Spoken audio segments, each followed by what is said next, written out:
এক সময়ের কথা, যখন অন্ধকারে নিমজ্জিত ছিল গোটা আরব সমাজ।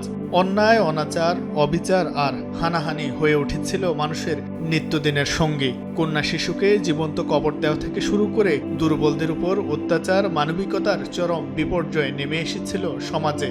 মানুষ যখন অন্যায় আর অন্ধকারের চূড়ান্ত সীমায় পৌঁছে যাচ্ছিল, ঠিক তখনই মানবতার মুক্তির দিশারি হয়ে পৃথিবীতে আগমন করেন মহানবী হজরত মুহাম্মদ সাল্লাল্লাহু আলাইহি ওয়াসাল্লাম।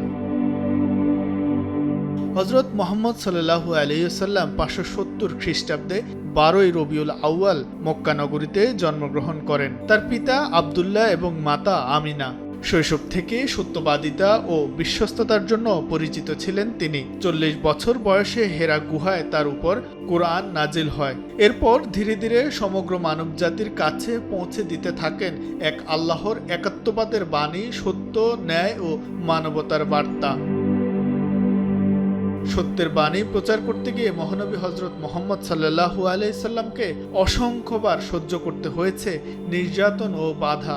মক্কার কাফেরদের অত্যাচার, সামাজিক বয়কট, প্রিয়জন হারানোর বেদনা, সবকিছুর মধ্যেও তিনি অবিচল ছিলেন সত্য ও ন্যায়ের পথে। তার জীবনের প্রতিটি অধ্যায় মানবতার জন্য এক একটি শিক্ষা। ক্ষমা, দয়া, সহনশীলতা, ন্যায় বিচার ও মানুষের প্রতি ভালোবাসার যে আদর্শ তিনি রেখে গেছেন, তা আজও কোটি কোটি মানুষের জীবনকে পথ দেখায়। কিভাবে আমি কাজ করব, কিভাবে আমি কথা বলবো, কিভাবে আমি আচরণ করব, প্রতিটি জায়গায় তিনি আমাদের জন্য আদর্শ, যেটা আল্লাহ পাক স্পষ্ট করে বলেছেন, লাকাদ কানা লাকুম ফি রাসূলিল্লাহি উসওয়াতুন হাসানা। নিশ্চয়ই তোমাদের জন্য তোমাদের নবী মুহাম্মদ সাল্লাল্লাহু আলাইহি ওয়াসাল্লামের জীবনে রয়েছে সর্বোত্তম আদর্শ। তার চেয়ে সুন্দর আদর্শ আমাদের জন্য আর কেউ নেই এবং কেউ হতে পারে না। আল্লাহর রাসূলকে ভালোবেসে তার জীবন ও আদর্শ অনুসরণ করাই তার উম্মতের জন্য উত্তম পন্থা। তার দেখানো পথে চলার মধ্যেই রয়েছে দুনিয়া ও আখিরাতের কল্যাণ।